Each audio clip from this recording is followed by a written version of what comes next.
对了，世珍，你在荣家待了那么久，你觉得会是谁啊？七爷，不，这不是他的行事风格。荣定坤的仇家杨修成，他在盛行失了仇，肯定将荣定坤恨透了。不对，也不是他，那会是谁呢？也不知道荣定坤那老狐狸看到以后会是什么反应，是矢口否认，还是硬撑着把他给认了下来？我还是那句话，你再给我一些时间。我说过不会让你失望，就绝不会食言。会是他吗？怎么了，世珍？是想到什么了吗？我现在也不知道情况。哥，你放心，文春里受害的不止咱们一家人，这事不也是第一天吗？局势谁也看不清，不如我们耐心等几天，看看后续的情况再说。好。我觉得这个事也瞒不住了，不然你跟爹妈先说一声，让他们也好有个心理准备。行，我知道了。哥，我有个事，先出去一趟。好，去吧。你们吃饭不用等我了。好，注意安全啊。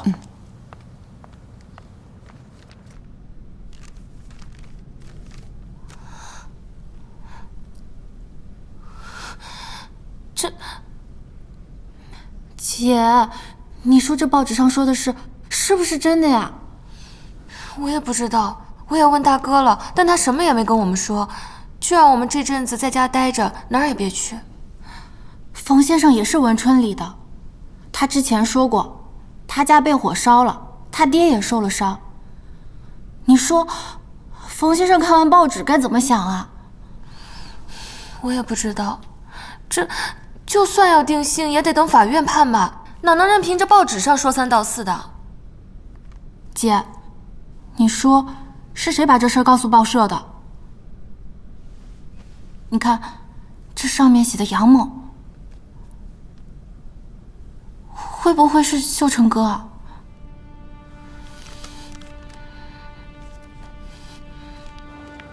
居然是他们家人干的，这件事居然是他们家人干的。世珍在他们家工作了这么久，这件事如果让街坊邻居们知道了，那怎么得了啊？妈，这件事不知道会弄成什么样子。好在世珍已经从荣家辞职了。我最担心的是外面的那些胡乱传言。爹妈，我呀跟张家的老二还有联系，我准备这2天去跟他们碰个头，商议一下该怎么解决这件事。街坊邻居们的公道，我一定要给他们讨回来。世勋呐，你听妈话，如果这个邻居们去闹事，你千万别凑过去，你听见没有？妈，我们这个家刚刚稳定下来，可不行，你可别再折腾了。荣定坤他有权有势，万一为了这件事情，你再把工作丢了，那可怎么得了啊？还有你妹妹，她在荣家工作了这么久，女孩子的名声是很重要的。如果这件事情牵连到她，这不是害了她吗？你妈妈说的对，现在这一切还只是传闻，没有任何真凭实据。况且荣定坤又没有承认，一切都不好说。哎，你去看看那些老街坊们是什么态度。但要荣定坤认，他怎么可能会认呢？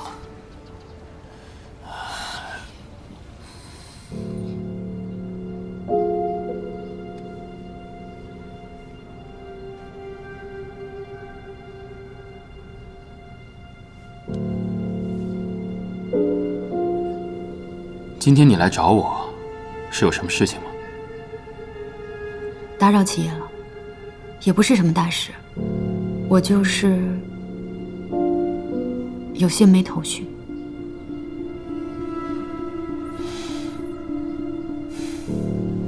如果你要问的是这件事的话，我可以告诉你，不是我做的。果然不是七爷做的。你猜到了？七爷，您做任何事情都会有明确的目的，公开文春里这件事，确实可以抹黑荣定坤，让荣家的股票跌一番。但如果是您做的话，一定会配合上其他行动一起，力求一鼓作气干掉荣定坤。但这个时候发起全面攻击，时机并不成熟。况且，如果您要做这件事情的话，没有理由不告知我。思维缜密，滴水不漏，而且你越来越了解我了。且过奖了。这件事情是你家那个痴情的荣大少为了爱大义灭亲。时辰，你做得很好。让我来猜一下你们俩的结局吧。私奔？但是你有没有想过，荣家上愿不愿意跟你私奔？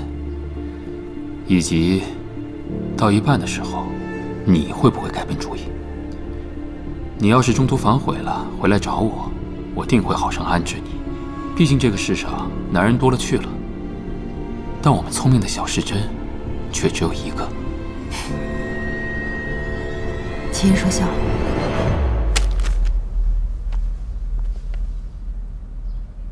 表姨夫，这事不是我做的，我绝无可能背叛您。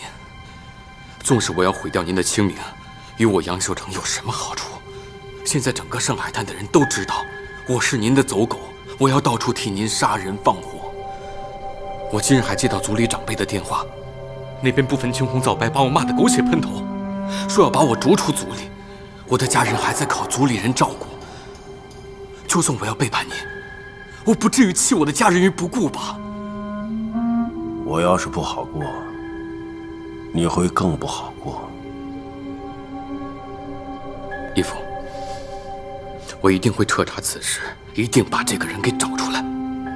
那你说说看，这件事会是谁干的呀？我怀疑是刚刚辞职的冯先生。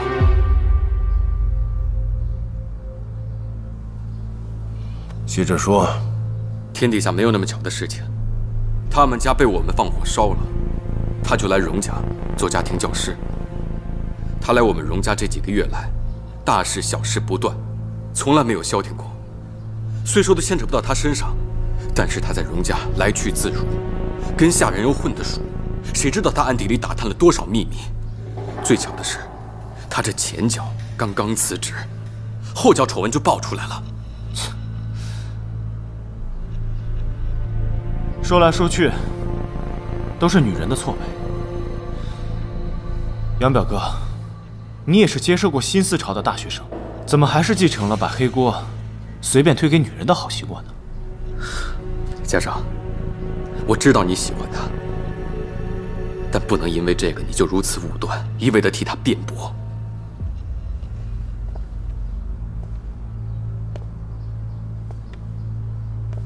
我是喜欢他，但是当初把他招进来的是你和太太，他的底细你们不是没有查清楚，那为什么还要把他招进来当家庭教师？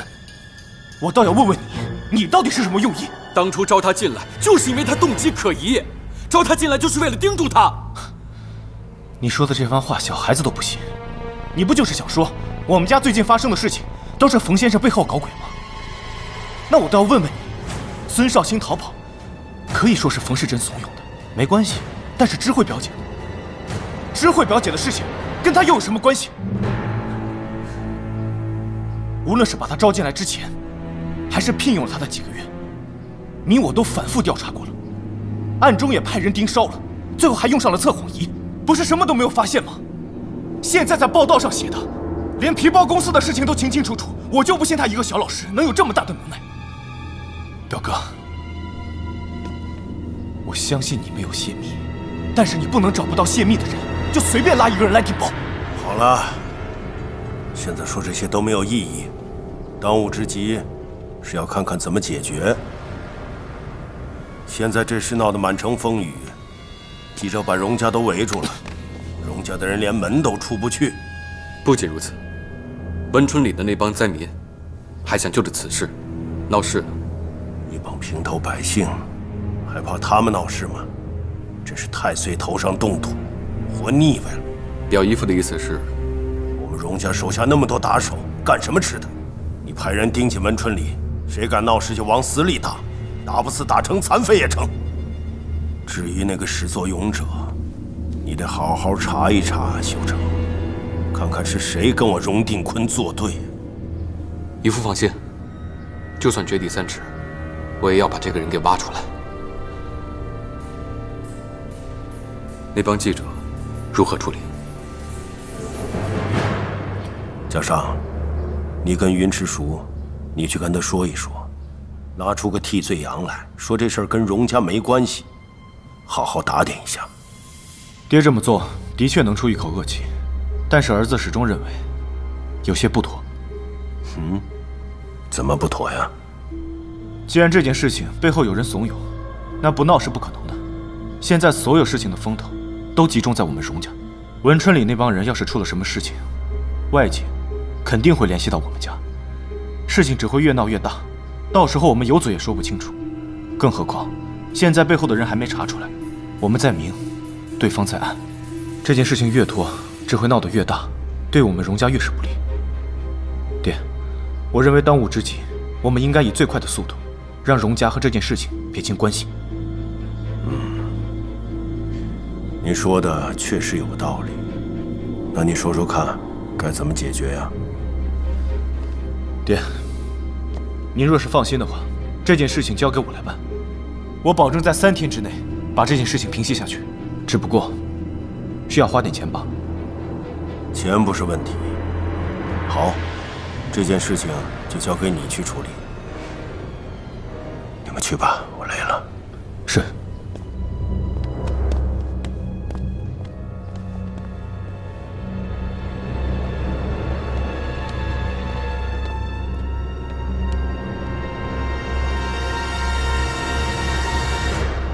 七爷没说什么吧？报纸我都看了，我还挺担心你的。我没事。那你知道这事是谁做的吗？是荣家少。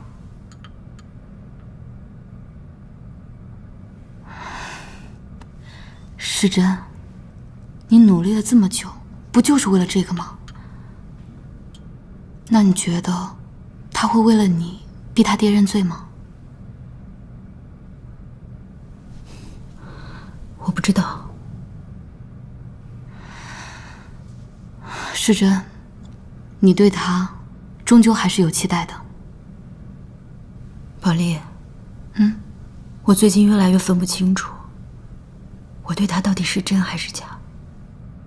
我看，你可能是真的爱上他了。荣家尚是一个热爱蓝天、憧憬飞翔的人。如果我真的爱上他了，我就眼睁睁地看着他一步步走向深渊，不但不去制止，甚至我还……哎呀，好了好了，不想了不想了。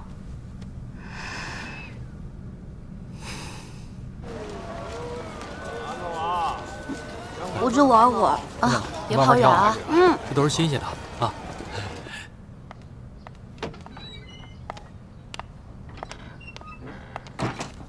哥，今天没上班啊？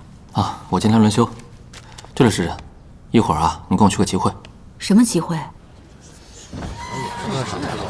还没来，干啥呀？记住了吗？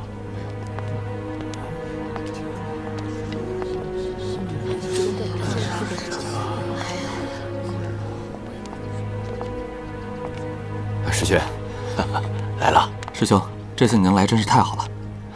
介绍一下，这是佳妹世珍。世珍，这是《先民周报》的张主编，也是我大学时候的师兄。你好。你好。哦，两位快请坐吧。好，坐。来，我们大家开会。来，开会。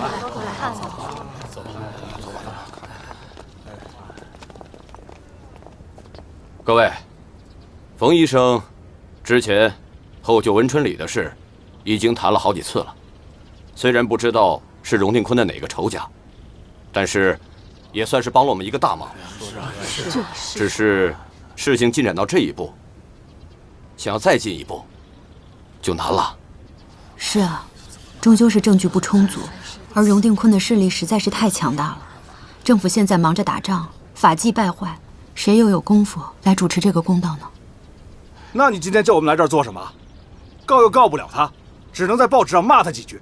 他荣定坤还怕被骂吗？对不对？是啊。到最后他继续做他的大老板，赚他的黑心钱，咱们不还是拖个残腿回去喝西北风吗？大家说是不是？就是啊。我们怎么办呢？而且惹怒了荣定坤，怕会引来更大的祸害呀。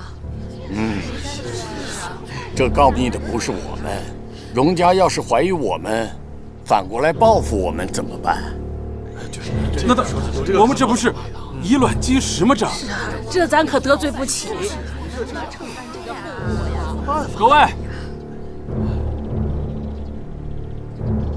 各位街坊，难道大家是忘了之前发生在我们身上的不幸和灾难了吗？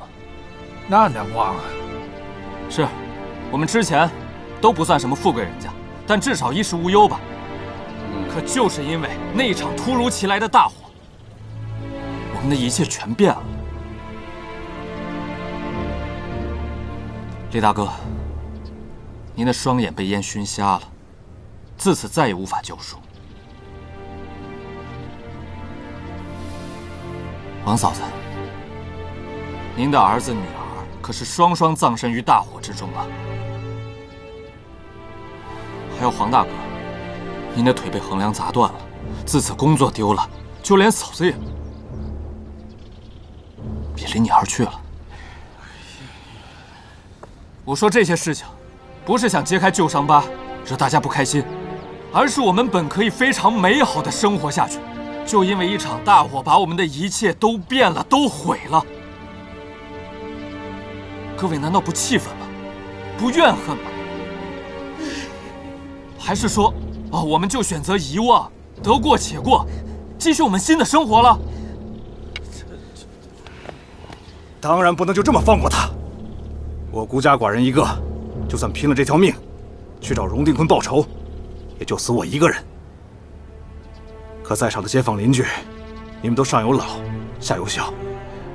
冯兄弟，你有高堂，还有妹妹，我想你也不敢跟荣定坤硬拼吧？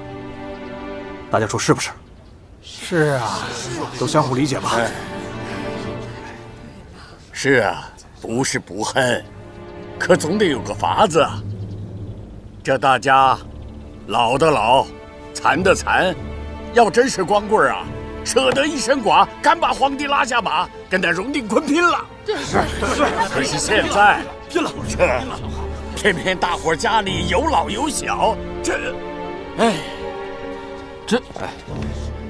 所以啊，冯医生才叫我过来。既然我们通过法律手段没有办法实现正义，那么我们就借用舆论之手，让荣定坤屈服。舆论管用吗？就是管用吗？哎呀，没用。法律都没用了。大家听我说啊，如今趁着舆论的热度，再加上我们手上现有的证据，我们足够可以和荣家谈判了，对不对啊？对不对？对，让荣家赔钱。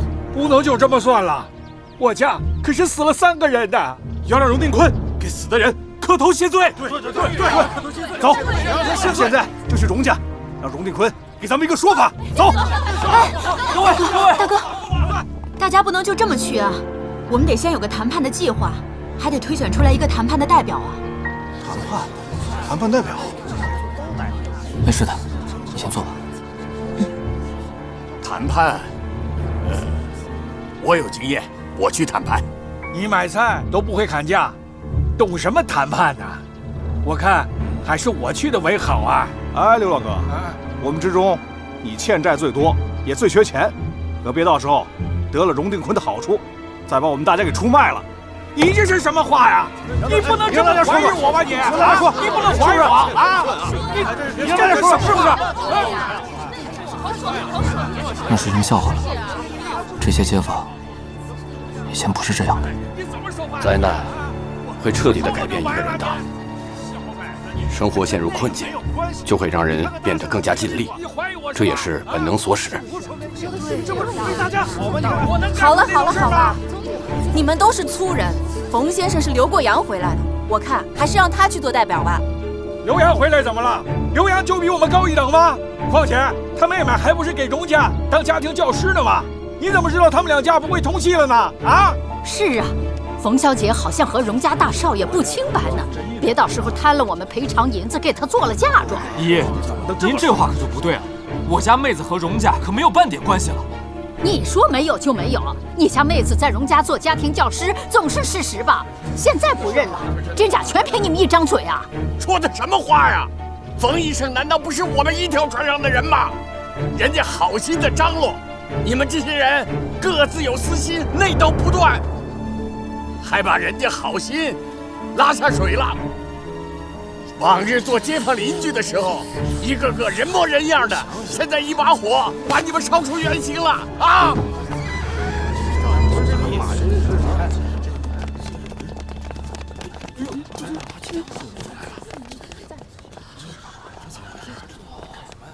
大叔说的对，同仇敌忾乃是成事基础，可不能还没出门就自乱阵脚。荣家尚，你怎么找到这里来了？荣家尚，就是那个荣定坤的儿子吗？荣家的人也敢来，我们正要找你算账呢，你倒自己送上门来了。今天荣家要是不给咱们一个说法，咱们就不让他们出去。不让他们出去，不要给我们一个说法。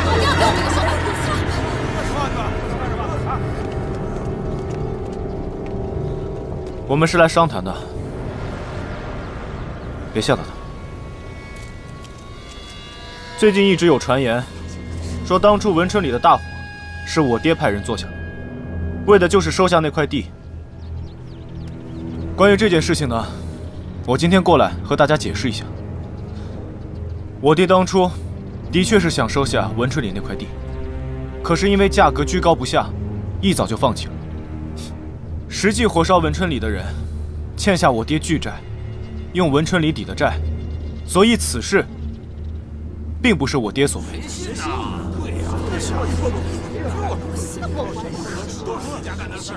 当然了，家父经商多年，若是说没有怀疑过这块地，那也是骗人的。是家父贪利，没有深究，便收下了文春里，所以才吃下了这个口舌官司。我想，他从中也得到了教训。我今日听闻，诸位街坊在此聚会，荣某不请自来，便是想把此事解释清楚。另外，也和大家谈谈赔偿事宜。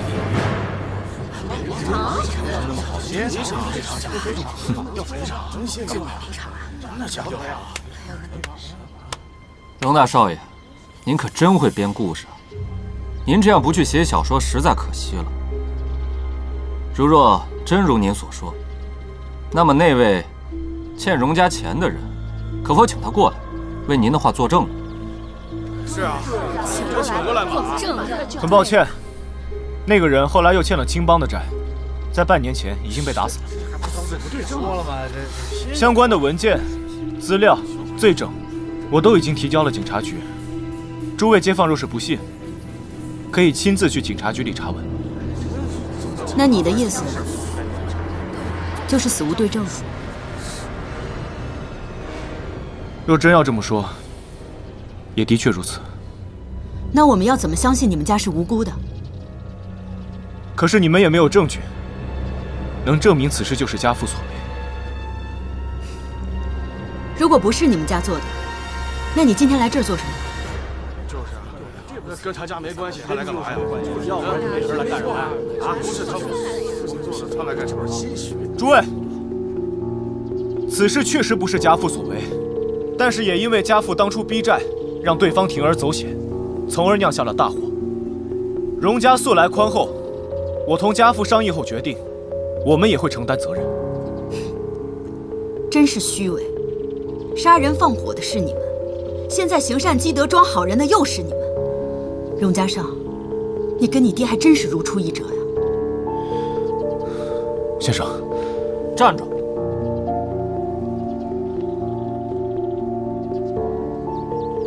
我知道，无论现在说什么，都没有办法平息大家心里的愤怒。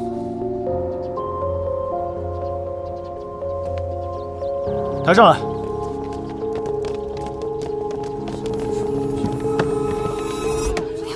哎呦，这什么？金条？真的呀？这些金条上面都打有标码，大家可以随时兑换。一根金条的市值大约是300块大洋。只要你们签下谅解书协议，就可以领取一条。家中若是有残疾或者亲友病故，有邻居作证，可以再多加一条。我们荣家一定会承担自己的责任，明码标价，童叟无欺。这个荣公子可真是有些手段呢。财产损失可以赔，但人命呢？难道一根金条就能换回一条人命吗？可现在，荣家并不认放火的事，自然也不会认人命的事。哼，说白了就是拿钱堵口，想把这事糊弄过去。要不然，签什么谅解书？所以说，他看起来年纪轻轻，但是却很精明。我想，温春里的街坊们何尝不知道这个道理？只是胜算太小，公道还不如真金白银来得划算。难道就这样放过荣定坤吗？我的想法和冯小姐一样，但是你们看看这些人，他们大多都还想着衣食。对于他们来说，比起让荣定坤偿命，还不如让他们拿着赔偿金改善生活。冯小姐和令兄都是意志坚定、不折不挠的人，可是他们只求衣食无忧。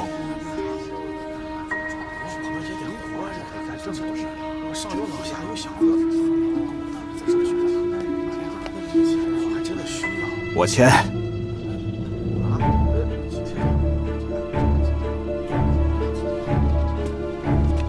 300块大洋啊，不仅能买套小房子，今年也能过个好年了。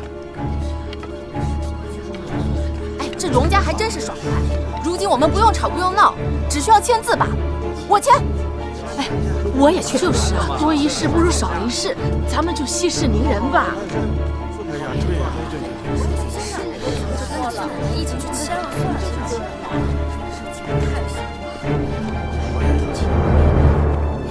来，排队，一会儿就轮到你们了，一个一个来。真点人啊！真点人，签，你看。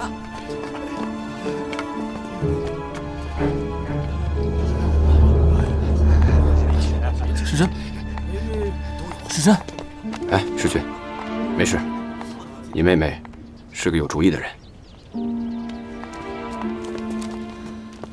我们冯家没死人，但是房子特别大，还有2个门的铺面。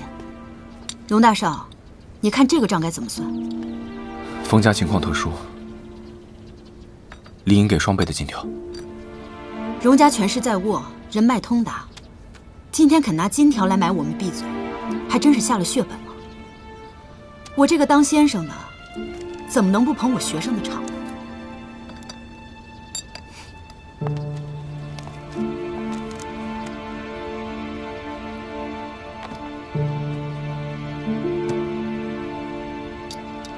哥，收着。世珍，你疯了！先生，世珍，先生，先生，怎么，荣大少爷这是反悔了吗？先生，我已经在尽全力补救了，我也想做到尽善尽美，但是我真的已经……如果你是毫不知情，我相信你是在尽力补救，但你明明什么都知道。荣家少，你太让我失望了。我知道你心里怨我，但是这是我能想到最好的办法了。如果你现在被仇人用钱打了脸，你还会对他笑脸相迎吗？先生，温春里放火的那几个人，我都会处理掉。发号施令的人动不了，只能去处这几个狗腿子。荣家少，如果我们2个人现在互换一下位置，你就知道我现在的心里是什么感受。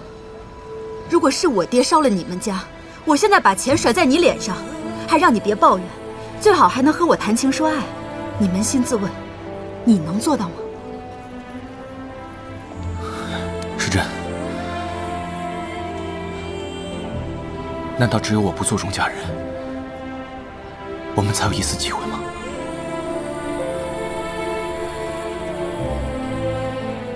但是你不会的，这个事情倒不是你不能，而是我还不值得你这么做。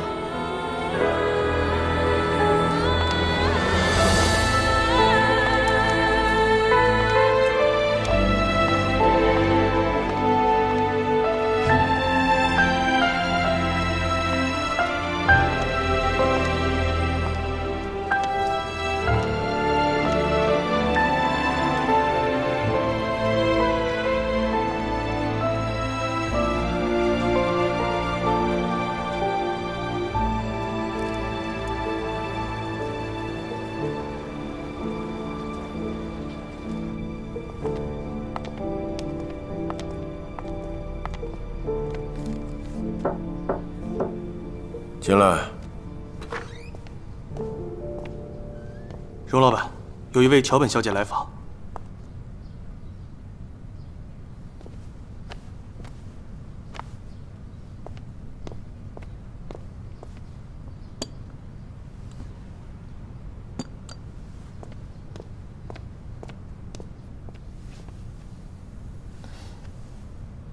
桥本小姐，我有什么可以帮你的？荣伯伯客气了，这本应该是荣家的家事，我这个外人不应该掺和。但也因为我对家上，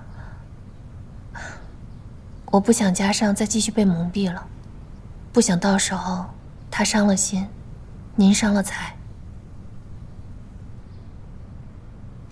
你和家上是朋友，在我眼中你就像是亲侄女一般，所以有什么话大可直说。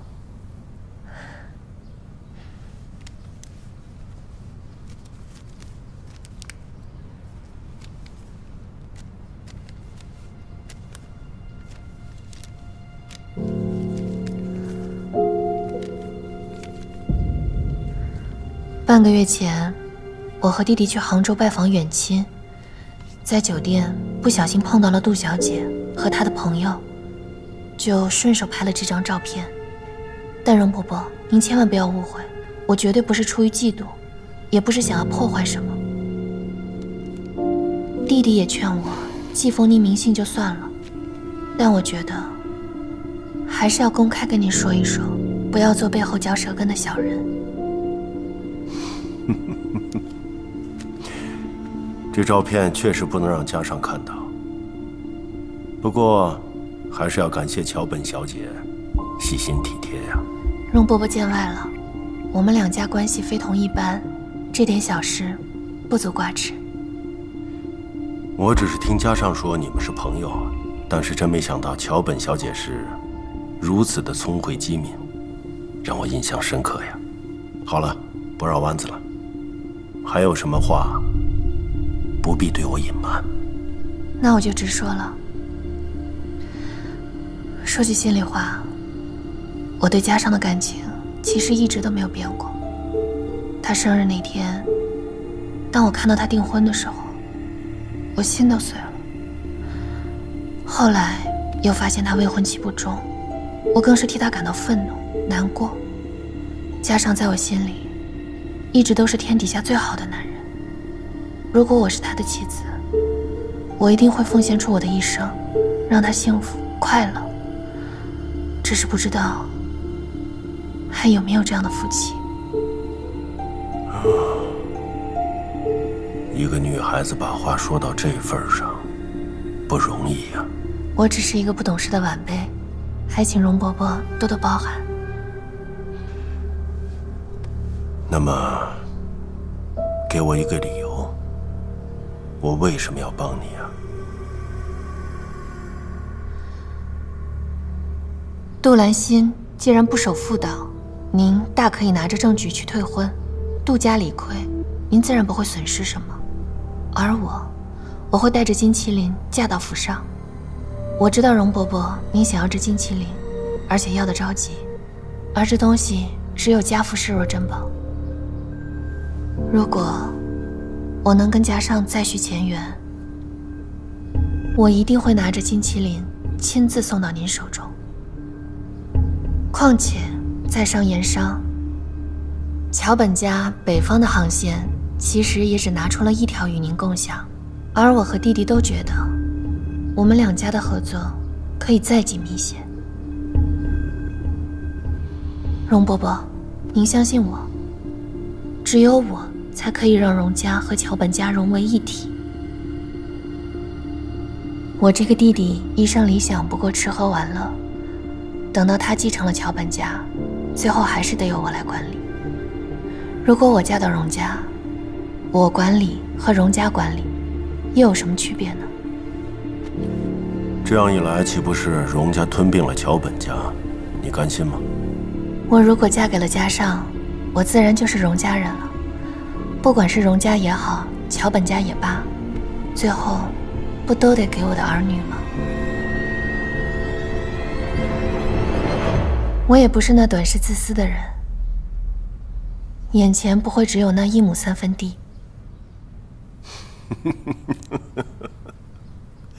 好，桥本小姐真是给了我一个意外的惊喜啊！我是真没想到家上会认识你这样的女孩子。不过，你就那么有信心，你弟弟可以取代你哥吗？我可是听说你大哥好点了。不过是回光返照罢了。容伯伯应该知道，我大哥重病在身，须得少出门，少活动，更要少受刺激。若是稍有不注意，在外发病，就很难抢救回来了。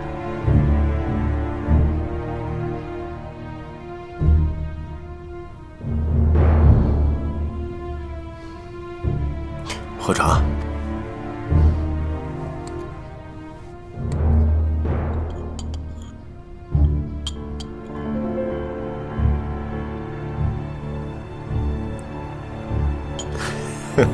桥本小姐，时候不早了，我派人送你。那晚辈就先告辞了，在家静候伯父佳音。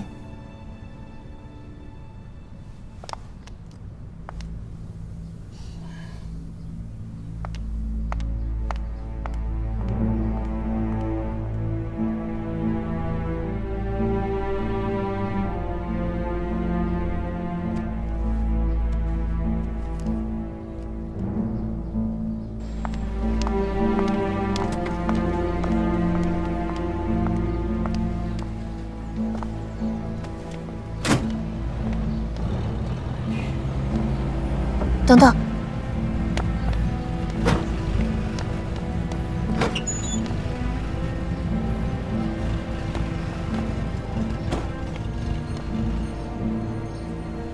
我会得到他的。开车。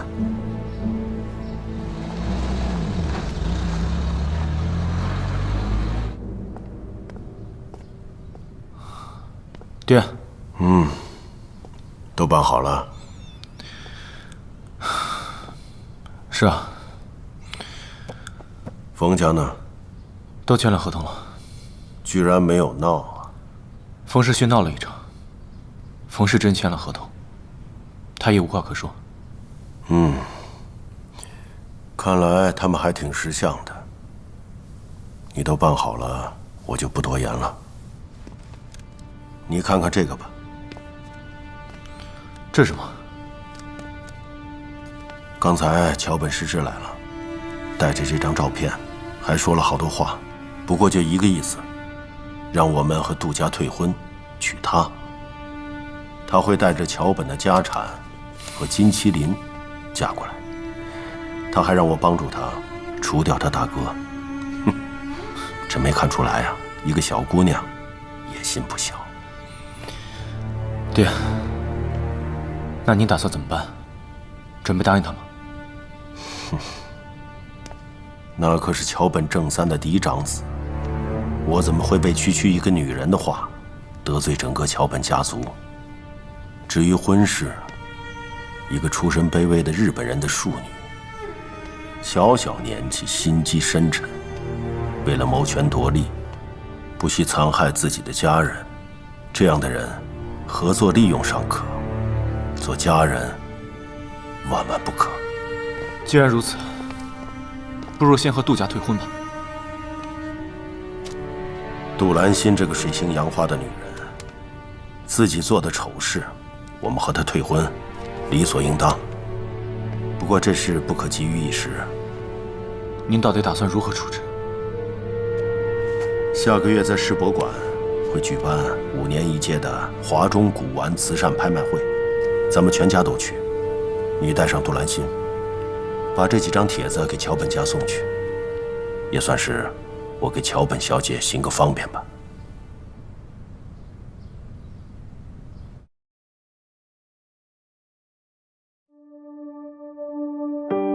尝一丝爱的余味，恨却刺痛了蔷薇，细雨伪装的眼泪很美，没钥匙打不开心扉。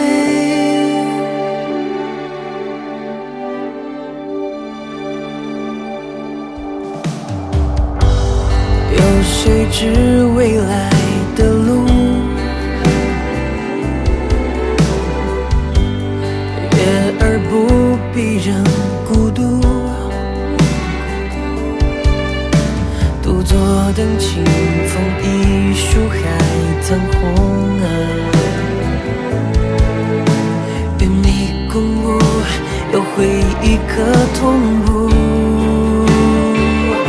记忆中会留下你眼睛里的真，秋风也带不走好重的落叶啊，流光的岁月中，任心是小小的城，我们如果可以选择此生，记忆中会留下你笑容里的真，秋风也带不走无辜的落叶啊，流光的岁月中，任心是小小的城，我们如果可以选择此生，彼此毫无疑问，时光留下逃出我们，就是注定相爱的人，珍惜的人。